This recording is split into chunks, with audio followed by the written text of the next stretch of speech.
In the art world, expensive work is famous work, and famous work spreads ideas. Thanks for coming on today. I've been excited about this one because if anyone's listened to these, they've heard me speak about your piece twice in the first two podcasts. Something unsure why it resonated with me so much, but it did. And I suppose I kind of have my own reasons that it started to resonate with me more. So I appreciate you making time to jump on today. Yeah, sure, man. How's the audio? Is it okay? Yeah, perfect. All good. So yeah, actually, I would have brought those pieces home had I thought about it, but I haven't been to the studio in a few days. Oh, really?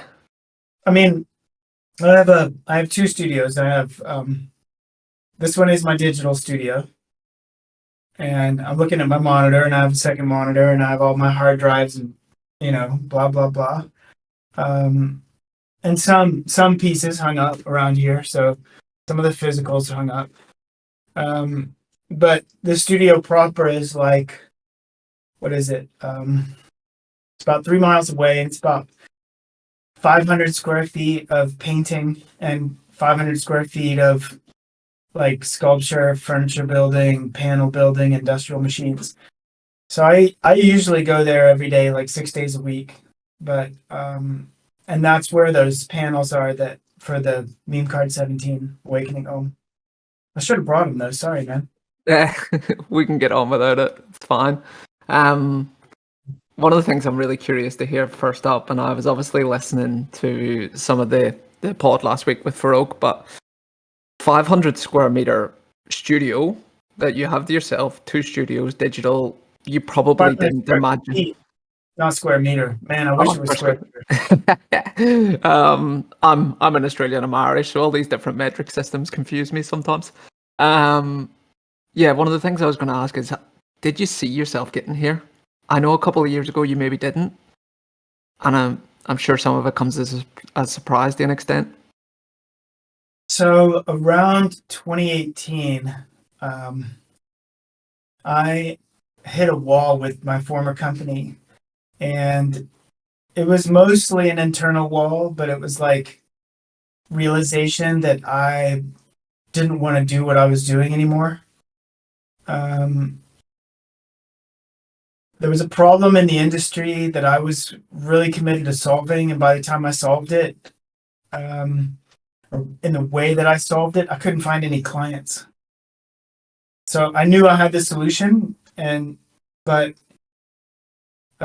it was in the space of consulting, and the solution to the problems that we were solving or dealing with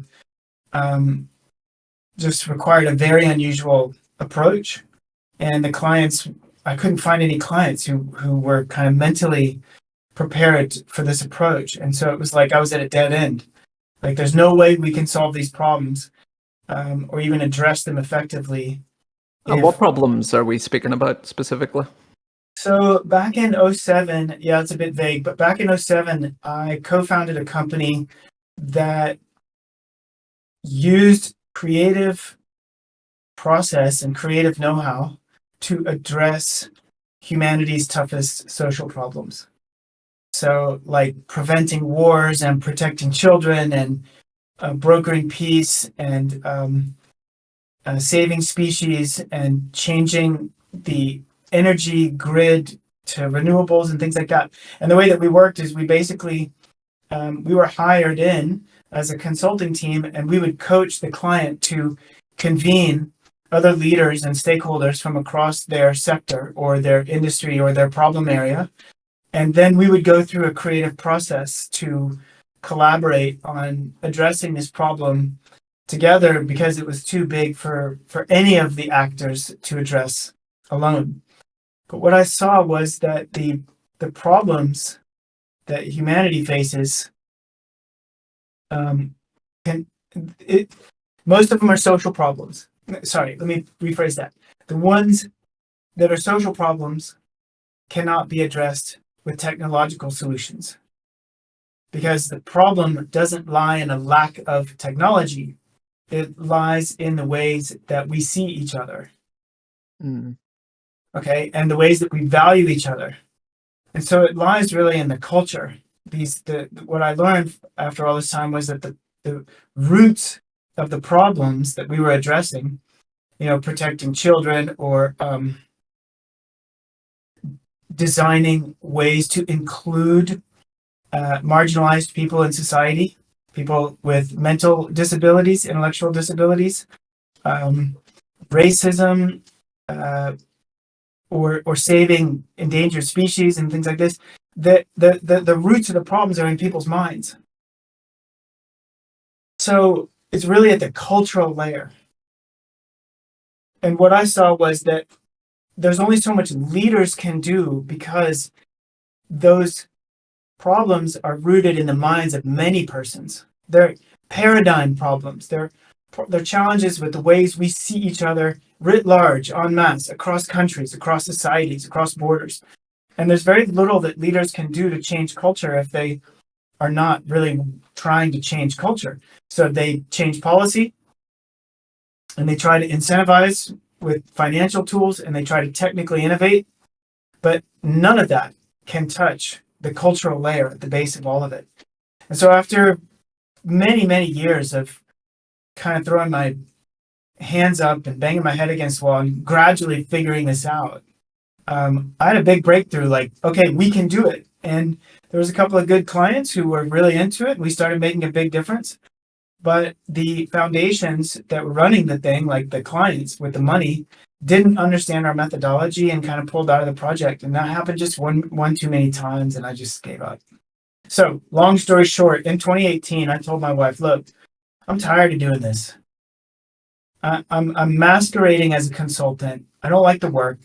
I don't even like most of my clients. And it got to where a client could come to us and I would know in 15 minutes how much money they were going to spend, how far they were going to get, and where exactly they would hit the wall and give up.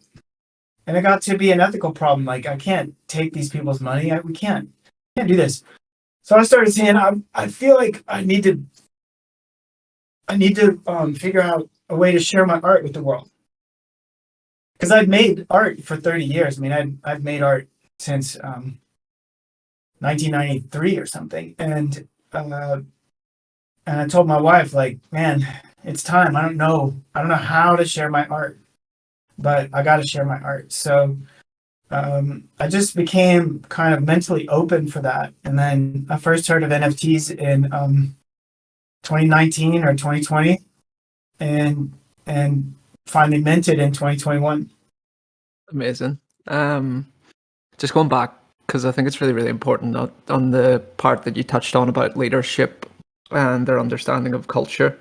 Do you find that these things are more difficult to disseminate because there's a disconnect in lived experience between these leaders and culture? I mean, sometimes there is a disconnect between lived experience and say the average everyday person, but a lot of times the leaders come from the average everyday person, so they know that experience really well. I think very few institutions and leaders recognize the domain of culture as a sphere that can be activated for social good. And by that, what I mean is, I'll tell you a little story about a guy named Antanas Mokas, Mockus, who ran for president in Colombia. He was mayor of Bogota twice. And when he became mayor of Bogota, Bogota was one of the most violent cities in the world. And he started to make a real difference in that society by understanding the root causes of the violence in the trauma from the Civil War. So he saw that people were apathy. He saw apathy instead of empathy.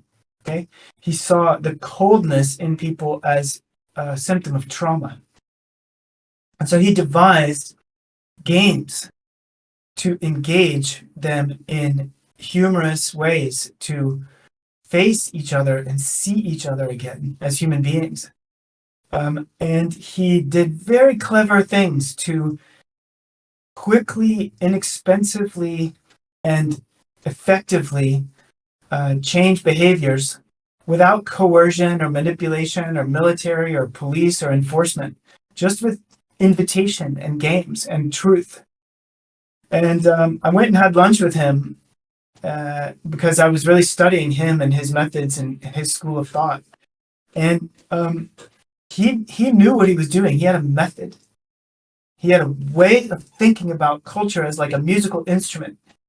And the minds and souls of many people like listeners, right? And so he understood that he was cooperating with them and partnering with them in this invisible domain, all right, of feeling, of imagination, of intuition. But he had an instrument for it. It was not woo woo. It was not airy fairy stuff. It was like a mathematically tuned instrument, right? Like a guitar. Like he had a way of thinking that made his work exact without reducing the human being to a citizen or a unit or a voter or right. And I've seen this in very few leaders. Very few leaders have that kind of exact imagination for the human being that they represent. And most leaders instead think in terms of systems. And they get to the top of their systems because they know the systems, right? But when it comes to changing society, all they know how to do is change the system, right? So they look for the levers in the system and they change the system, but that's not where the problem is, right? The problem is not in the system. The problem is in the cultures out of which the systems emerge. And so they can change the systems all they want, but the freaking culture is broken. And it's like if you have bad soil and you're trying to grow plants, it doesn't matter what seeds you sow in the soil. You can put this variety or that variety or get those seeds, but your soil's broken. So only Mokas and there's a few others. So I tried to find some clients who like would go there, but man, it was just like that's visionary work. So it's an interesting concept because I think people to get to that. I had to become an artist again. Sorry, go ahead. Sorry, a little delay. It's an interesting concept because I think to get to that height of success, there has to be some amount of Machiavellian traits. So, and not always, but more often than not. So, if you do display those Machiavellian traits and you get to the top, you're not all of a sudden going to dismiss those characteristics that got you to where you get. No, man, that's true. I saw that in a lot of organizations, even though, I wouldn't name names, but there's a very, very high percentage of, I can't remember the exact statistics. I would need to go back and read the journal that I read before, but there's a very high percentage of business leaders and leaders around the world that are psychopathic in traits, have more traits sharing psychopathy than others. Too.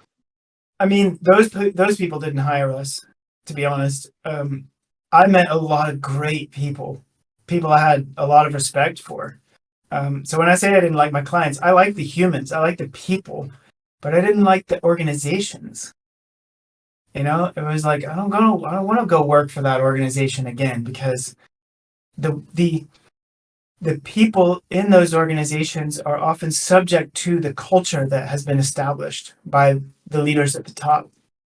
And to your point, those cultures, not always, but those cultures can often be toxic and competitive. And anyway, long story short, I came to an end of that work. It was a great detour.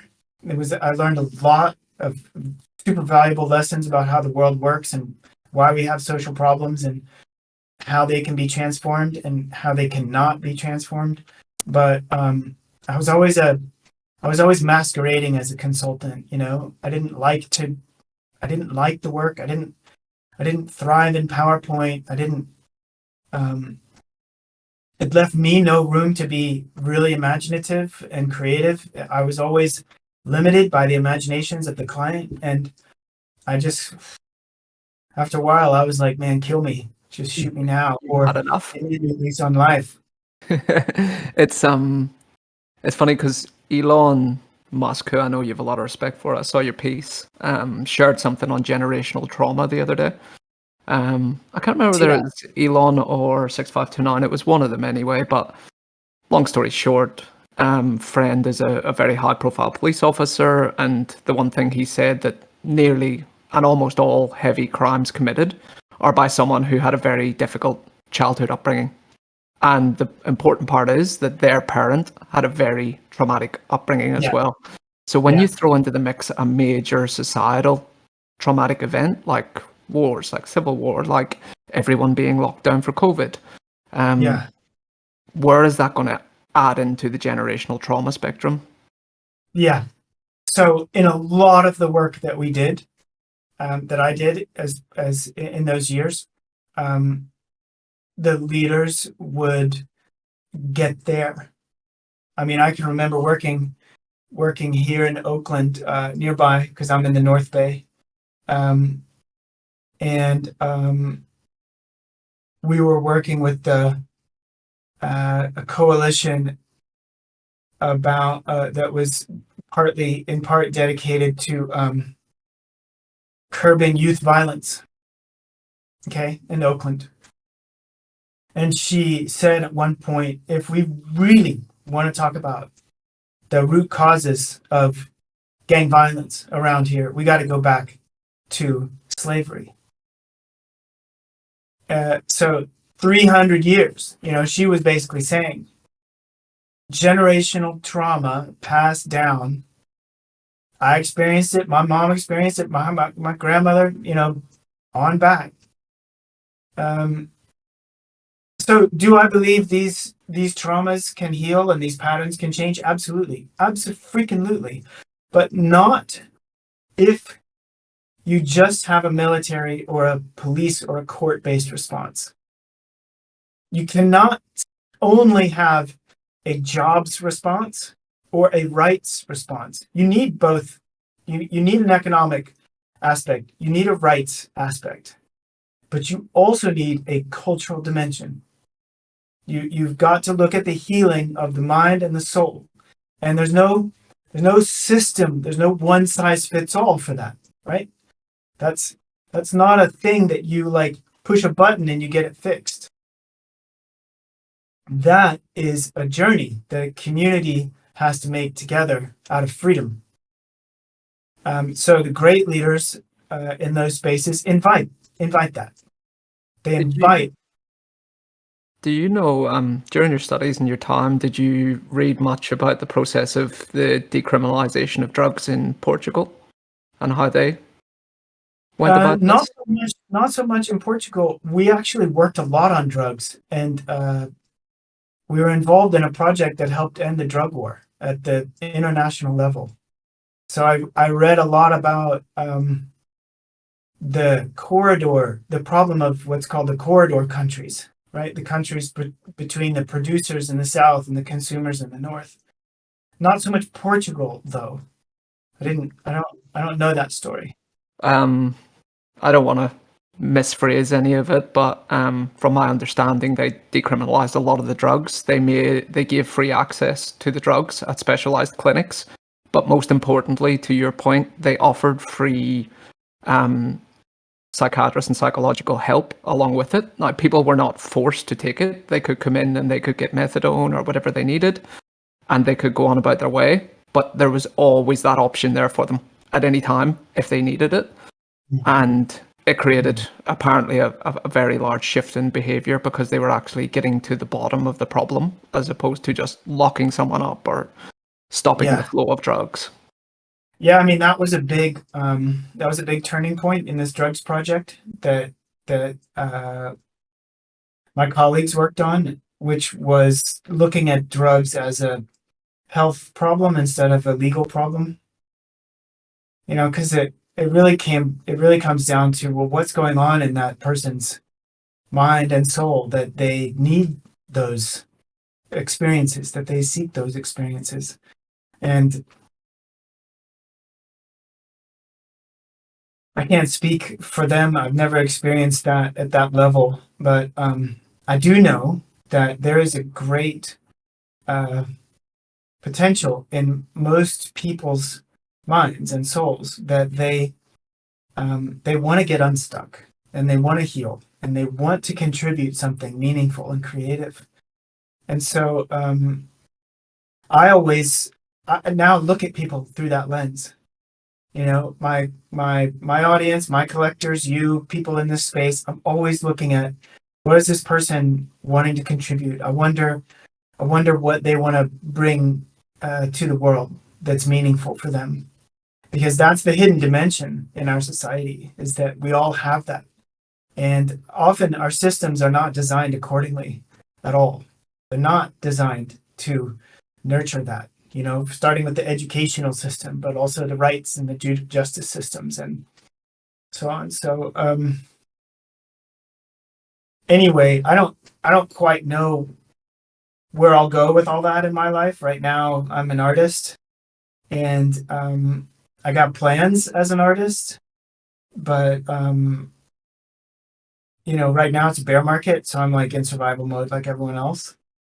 But I often think about these bigger pictures because I spent better part of 20 years working on them and thinking about them and figuring them out. It's an interesting concept and one that I've spoken about many times, because finance should never be your ultimate goal, in my opinion, but finance buys you the flexibility and the opportunity to do whatever you want. So I think people really need to not see finance as this big negative thing, but more a key to freedom and decision making. Yeah, I often think that profit's not the motive for being in business, but it's essential. You know, as soon as it becomes the motive, well, you lose track of the customer and the relevance that you have for them, or you lose track of the efficiency in your business, or you know, the humanity in your customers or in your people, that your employees. But profit's also a measurement of, you know, health. So um yeah. Sorry, I didn't mean to get you so down today. No, I'm not down. It's just, you know, not down at all. Heavy topics. I mean, as an artist, I mean, I often talk about my consulting career as like a detour away from the main highway of my life, because I began as an artist, and now I can be an artist again thanks to Web3 and crypto art. Um, the consulting path was a detour insofar as I gained a lot of experience, but it wasn't the main thing I'm here to do. Um, so now I can bundle all that experience into my art making, into my marketing, into my positioning, into my strategy, into who I am and who I want to be. Um, so this is a long answer to your question, but when I first started to hear about crypto art and get into crypto art, for me it was both an idea whose time has come, like speaking in terms of society, but I was also ready for it. I was probably ready for it back in 2016, 2017, 2018, but I never found it, never heard about it. So thank God I got in when I did, but I felt very late to the party. Definitely not. Thanks for being so candid with all that, because to be honest, it helps me understand your art more clearly. Because when I've been thinking about it the past couple of months, I was wondering what it was that drew me to it so much. But it's an equal mix of cynicism and optimism in the pieces that I find, or some sort of like optimistic realism. And there was a quote that you made quite recently that fascinated me. So you said that you torture the piece until it reaches the point of complete destruction of the initial promise. Yeah, What the do you video mean by for that? Yeah, that's in the video about First Angel. Well, art is a mirror. I I think art is a mirror. For me, it's a mirror. And I learned early on, like when I was like 19, that art the art that I was making was reflecting me. And um, the great thing about physicals, making physicals, I think, is there is no undo. So there's only the next step that you can take. But and so when you take a step and it's not the right step, either because it's the wrong color or the wrong thing, or it doesn't work, then when you undo it, you leave traces. So if you remove the paint, it still leaves traces of something that was there before it. And my process has evolved over these many years to like be two steps forward and one step back. And in the doing of in the making work in this way, the pieces get a worn and weathered look. And so I've learned to count on that. So I count on two things. I count on the physical process, but I also count on the mental process, the feeling, emotional process, the feeling my way forward. So when I add and remove and add and remove and add and remove to add this weathered, rough look, um, it's it's got to, because I know it's going to reflect me or some sort of truth. It's got to reflect my intuition or my sense of humanity, a sense of being alive. And so that's going to come with a certain amount of pain It's because it's in, that's the life that I've lived. it's interesting hearing the prefix for all this, because when you're creating the piece, you don't try and hide the scratches, the scars, if you will. And in some ways, it kind of ties back to the discussion about trauma. So you can have this final beautiful piece that everyone sees, but that person is not without their internal scars. So in some ways, it's a little bit reflective of that as well. I mean, it should be an allegory for the transformation of the wound.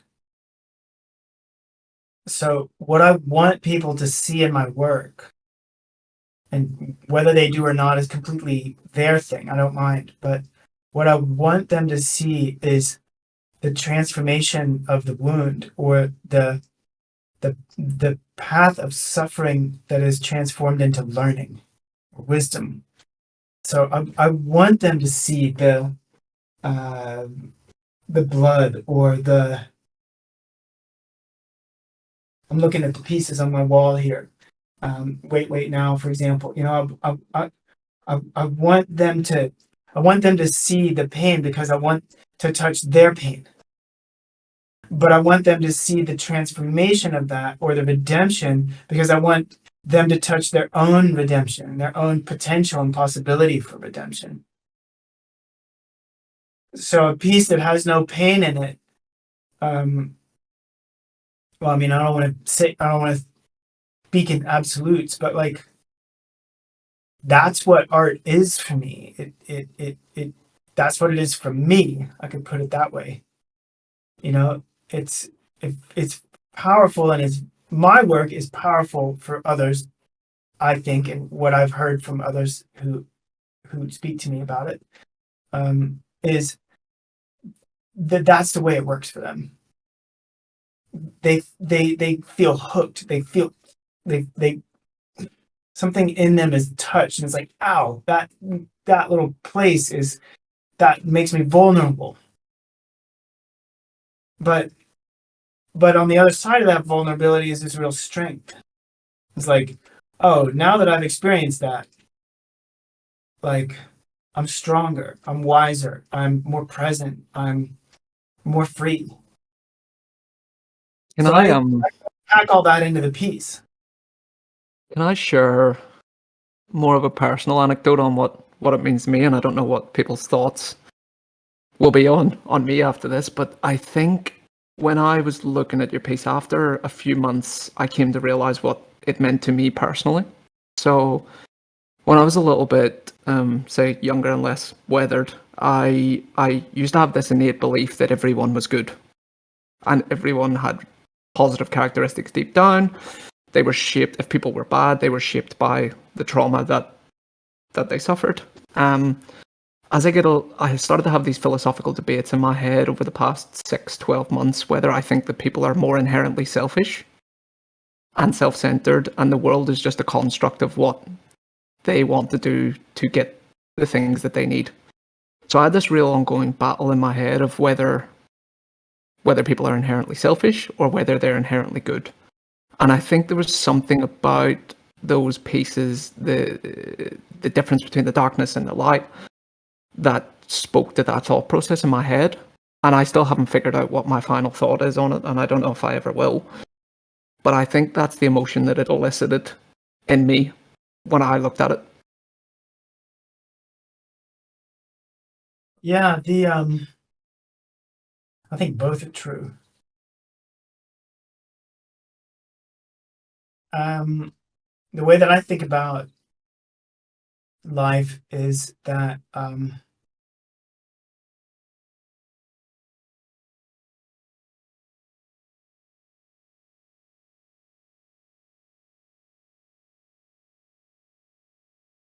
and those pieces really, this is what the theme of this piece, that meme card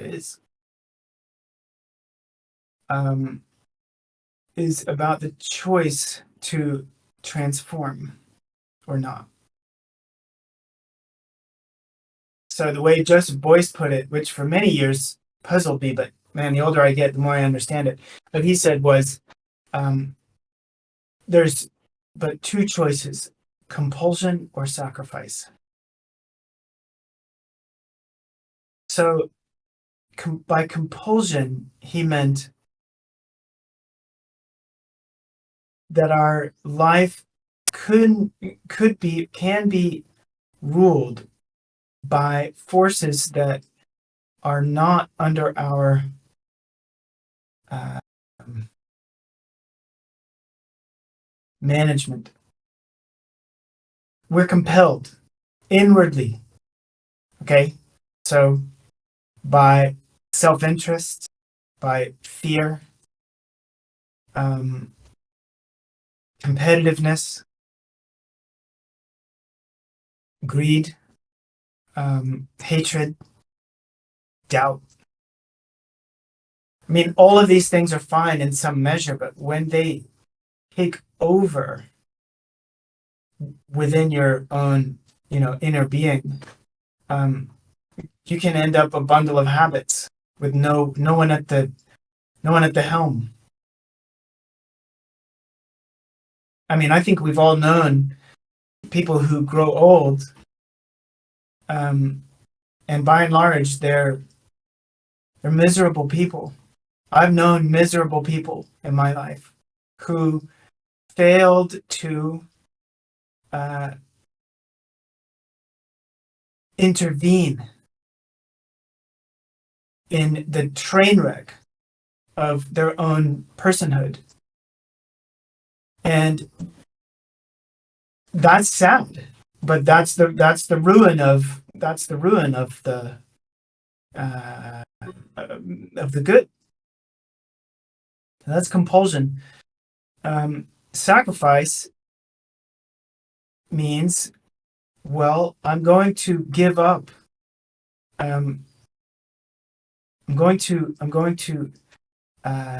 give up some of these compulsions of self-interest, for example, because in this instance, my self-interest could only be fulfilled at the expense of someone else. So I'm going to make the sacrifice so that someone else can benefit. I'm going to, in a way, free myself of that compulsive part of me and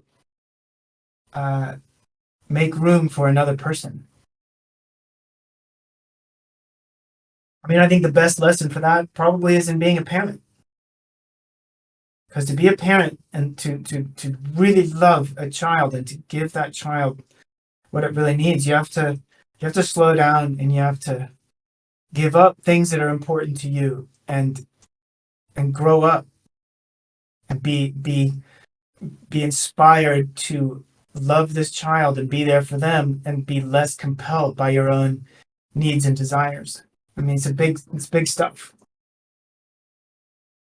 Yeah, I couldn't agree Central more. panel in that piece. That's what the central panel in that piece is about. It's like, she's looking at you like, well, you got invited to the party, but what are you going to do with it? And the motif of the third panel, the suggestion there is that real creative capacity is the fruit of that sacrifice. It's such an interesting concept in general, and parenthood. I can see. I'm not a parent myself, but I can certainly see how that can be an overnight shift in compulsive behaviors because you've got a person relying on you wholeheartedly. So you have no option but to change. So imagine like when you're young and you're making art, when you're in your 20s, you're like on fire, you're inspired. I used to ride my bike back and forth to my studio for, half an hour at midnight or whatever at 2 a.m. I'd paint hours and hours and hours.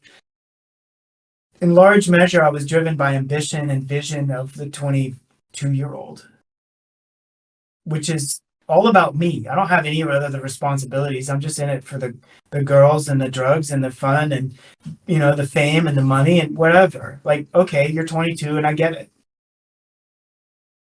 How do you maintain, or how does that capacity mature when you're 35 and 40 and you've got kids and life isn't all in front of you? Like, the only way that capacity can mature is if you enlarge yourself.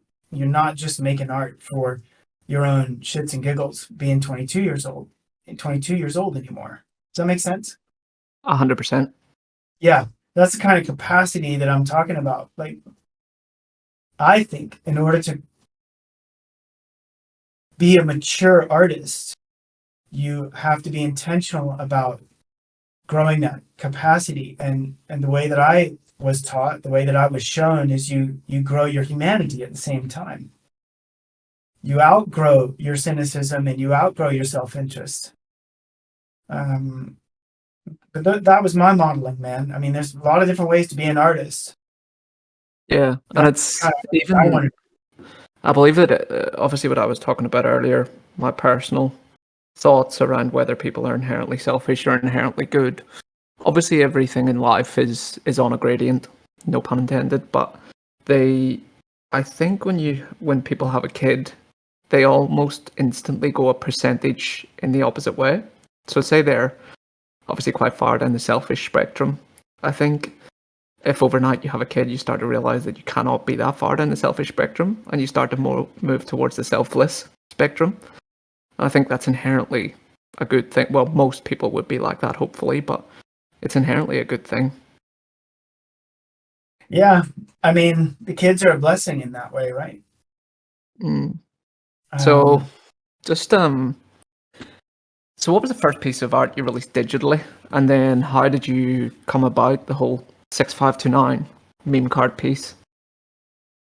The first piece of art I released or made, the digital art. Either, both. So I started making digital art back in the late 90s with a pirated copy of Photoshop.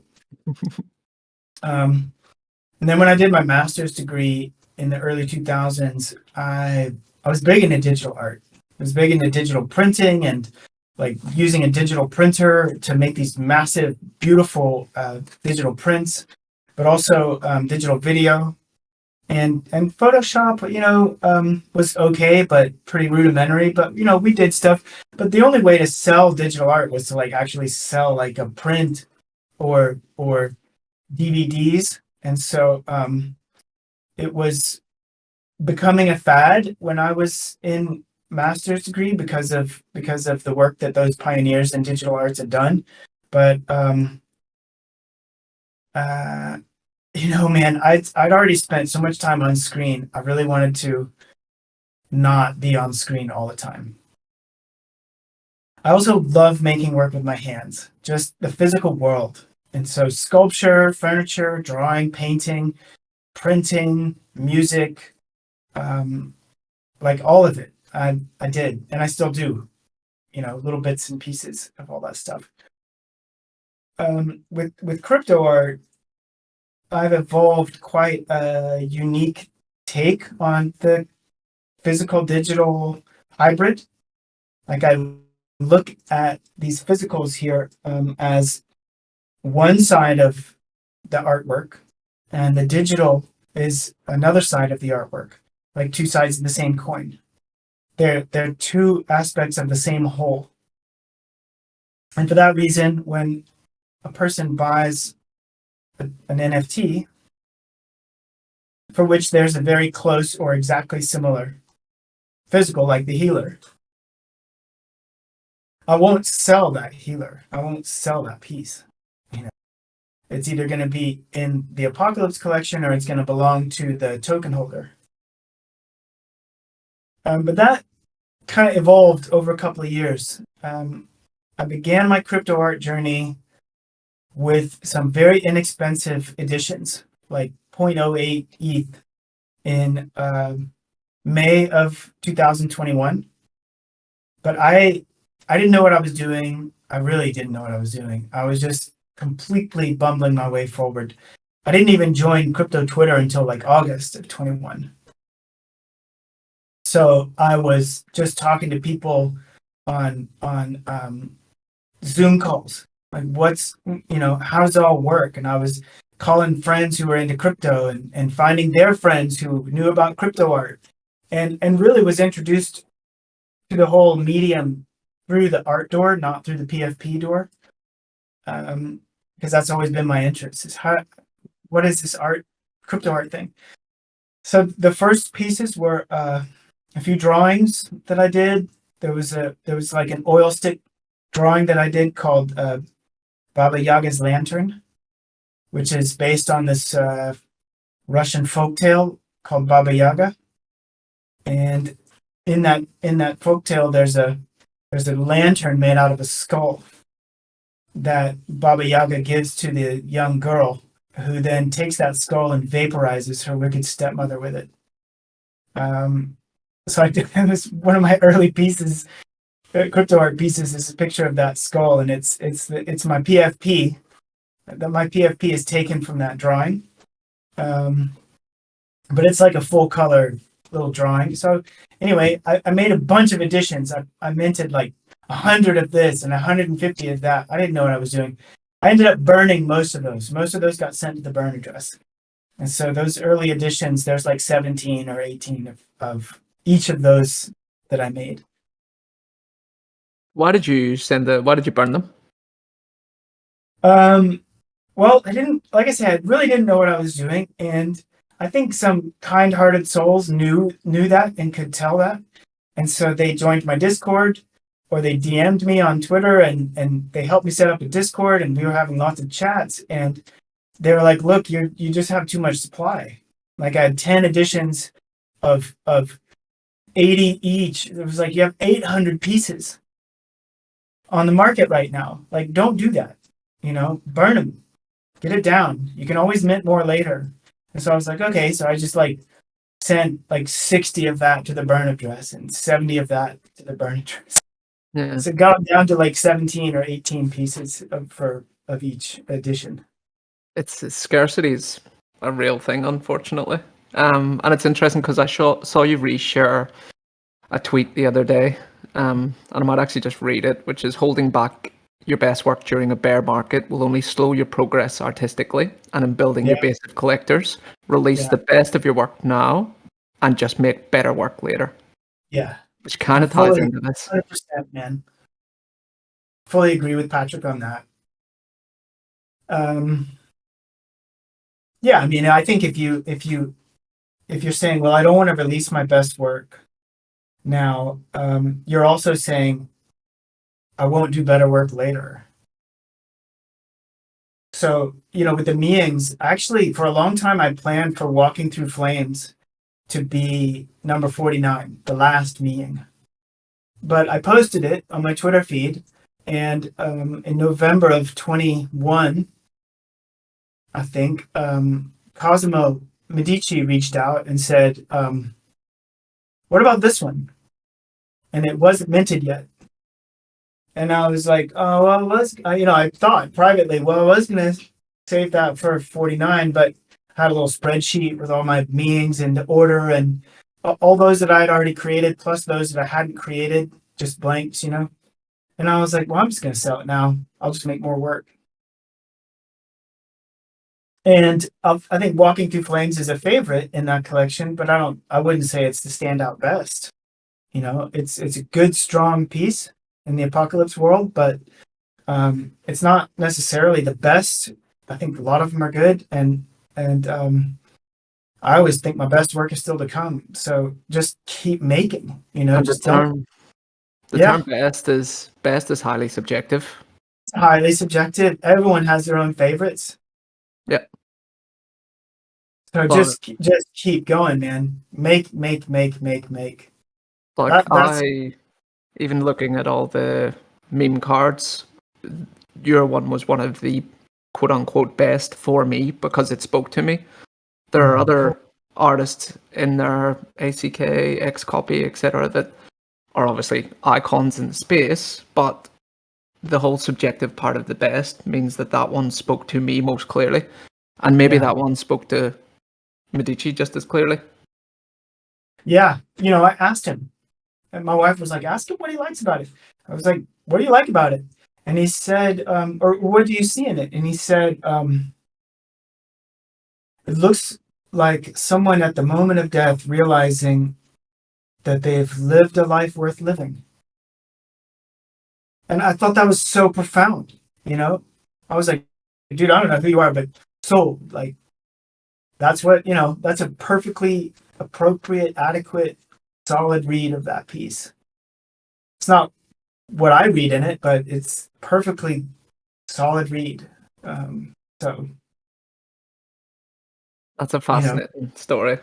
And he's obviously a very established and revered collector. So for the fact that he's reached out, specifically wanted that, and has such an interesting take on it, must have been really heartening for you. yeah, it was inspiring. I mean, he did say there was a tweet that he put out. It was like, my DMs are full of artists trying to get me to buy their work, and I got one thing to say to you: bring it on. It was like my DMs are open. So, it was such a great tweet. So I DM'd him. I was like, hey, sir, I got some great work for you. So I didn't expect him to get back to me, but he did. That's amazing. I love Yeah, it. that was fun. So I know, sorry, I could talk to you all day and I've veered off some topics, but just going back to the 6529 piece. So how did you actually end up in the meme cards? Right. So 6529, with his big brain and large vision of the world, I think I suspect he's a bit of an older guy. He's probably my age. He's a Gen X guy. I just resonated with his philosophy from the start. I mean, remember in that work that I told you about, the way that I started thinking about culture was that it was upstream of everything else. Culture is upstream of systems. And I read Emerson. Emerson gave a lecture in like 1803 or something called War. All right, this was 220 years ago. I think it was 1803. It might have been 1830, something, but like 200 years ago. And he said this whole establishment of war with all the cannons and the horses and the flags and the trumpets. It is a projection of the master ideas reigning in the minds of many persons. Everything in our society begins in the mind and is projected outward into brick and mortar and cobblestone and paper and ribbons. And that really struck me because that's exactly what I saw in those systems. These systems are a direct mirror of the way that we think, which, as you remember, is how I think of art. And I had studied Joseph Beuys, who was this mega thinker about creativity and how the processes going on in art are the same processes that create society at large. Okay. So when 6529 started talking about memes and the power to shape society, I was like, totally. That's it. That's how it works. So I was on it from the very beginning of his account. Like, I think he started that account in July, and I joined Twitter in August, and he had like 30,000 followers, and I just was like, this guy gets it. So at one point, early in the fall, can't quite remember when it was, but it was like, you know, he said, hey, like, make a GM piece of art, and we're buying it 0.1. And I just like took my little Sunwalker drawing, which is the same piece that Xcopy bought, one of those editions, which was cool. I made a little GM, and I was like, oh, here you go, here you go, sir. And he said, okay, Mintface, like, do it. And that's how Mintface and I became friends. And I made like 0.1. It was like, shit, back then it was like $300. And that's groceries for the week, or, whatever, for a few days for this family that I have. It was like, man, this is cool. This is cool. So that was shit, man. After that, I was hooked. I was like, meaning, money, memes, people who understand this connection between writ large and the minds of many persons. Like, this is home. So I chatted with 6529 here and there. I can't remember how, like in DMs, and like, oh, I sent you this piece. I accidentally sent you too much money, and he thought he made a mistake, but he didn't make a mistake, and so we just like connected in these little insignificant ways. But it was enough so that the next time he said, okay, now you got the 6529 logo, it was done by 6529. I like, submit a piece. And so I took another piece and I made the piece with the logo, and he bought that for 0.1. And so it was just like that, right? So when the meme cards started, we'd seen so many rugs in the space, so many just doofuses come and go. But I felt that 6529 knew what he was doing, knew what he was talking about. So he started talking about the memes, and I was like, okay, well, I don't really follow people, and not, like, I do my own thing. I don't jump on other people's bandwagon, but this guy is solid. I'm gonna invest. And so at one point he said, well, just like put, say GM on these tweets and do it. And so I did it. I was like, GM every day, GM. And I can't remember how it happened, but somehow I got airdropped the Nakamoto card. And, back then it was like, cool. I didn't know much about it because it wasn't a thing yet, but it was like, man, this is just like people who vibe with each other, sharing art and sharing memes. And this is cool. And I want to be a part. So I DM'd him. I was like, yo, man, I want to make a meme card. What do you think? And he was like, yes. I was like, great. So then we dove in, and my art, I know it's not the most mimetic, and it's not the most memish, but but that's okay. I wanted to make a piece with the Black Madonna, which is like this 1,000-year-old image of the fertility goddess or creativity or the goddess of compost or whatever it is like, ancient cultures had Black Madonnas everywhere. And so I wanted to put a Black Madonna in, and he was like, cool. And, so we just sort of built it out in dialogue. And I also wanted to make a triptych. My plan was to actually have 3 tokens that once they were joined in a wallet, they couldn't be separated. But the technology didn't exist back then, and I don't think it does exist yet. I talked to Richard later, and they were working on it, and they announced it, but I've never seen it. Anyway, we gave up on that idea, and it just became the triptych, which I styled in the style of Francis Bacon, so it looks a little bit like Francis Bacon's triptychs. But now, actually, I'm talking to 6529er.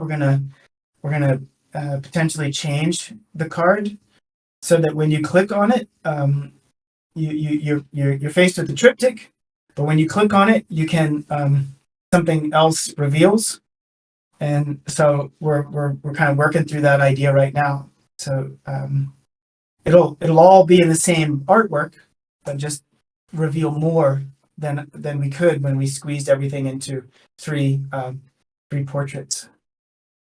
That's interesting. And some alpha for everyone, so to speak. Yeah, I hope that answers your question. That's how it that's what I remember how it happened. Yeah, 100%. Well, I know I've kept you for quite a long time today, and I think the fact that that ties together so beautifully when you were talking at the start of the conversation around your outlook on life, how culture is built from the bottom, to then come to this full circle of finding someone that thought about the world in the way that you thought about it and the way you think about it. Not many people share that vision. So to find someone that shared a similar vision is fascinating. Yeah, I mean, the way that I think about it, with culture, I mean, Emerson says it beautifully. He articulates systems thinking and sort of paradigm theory 200 years before others. I'm sure that others did it too, but because one can look back at Christ or Buddha and other great teachers of the past and realize that whole societies are shaped by ideas. But what do we do with that now? Right? So I spent the first half of my career being frustrated because none of the leaders that I was trying to help heal and transform society knew how to look at that and think about that. And so we were always tweaking systems, but never going upstream to the memes that were guiding the thinking. So to find a space, not only 6529, but like a school of thought or a community where ideas were valuable for their sculptural power, their power to shape realities. That was what I didn't find in the other industry. Yeah. And I couldn't agree more. And it's the way that I look at things as well. And I didn't come into it initially with that outlook. It was financially driven. But I've stayed for the philosophy of it, let's call it. Yeah, I mean, one can't deny the financial aspects of life. So I'm here because I think Apocalypse can be successful in the long run. All of my strategies and work are focused on that, no question. But I've also managed to marry that vision and that goal and that imperative with sort of a cultural strategy. Like, I want Apocalypse to be big, and I want it to be a household word, because and I want Apocalypse's work to be very expensive, because in the art world, expensive work is famous work, and famous work spreads ideas. So there's a correlation there that is just part of the way the world works, right? So my mission is primarily about spreading ideas. And the ideas are those that I put into my work. I believe that the work can be successful in an economic sense, and I want to make sure it is, because I believe that that will not only help me do what I want to do, but it'll also help spread the ideas. I can't wrap any of that up better than what you've just done. I mean, does that make sense to you? Couldn't make more sense. Yeah, I think it's beautifully wrapped up. yeah. So the one thing I will disagree with is you said that you think apocalypse can be successful, but I would disagree and say it will be successful, and that's all I've got to add. Yeah, well, I hope so, and I'm working really hard. Me and Iron and the studio, we are more than full time on this, and it's good fun, but it's hanging on by our fingernails through the bear market. But with Influx, Influx is going to be a much bigger project. Right now we're planning on a lot of pieces. It's not a generative project, but we've been working on it 2 years, and hopefully we'll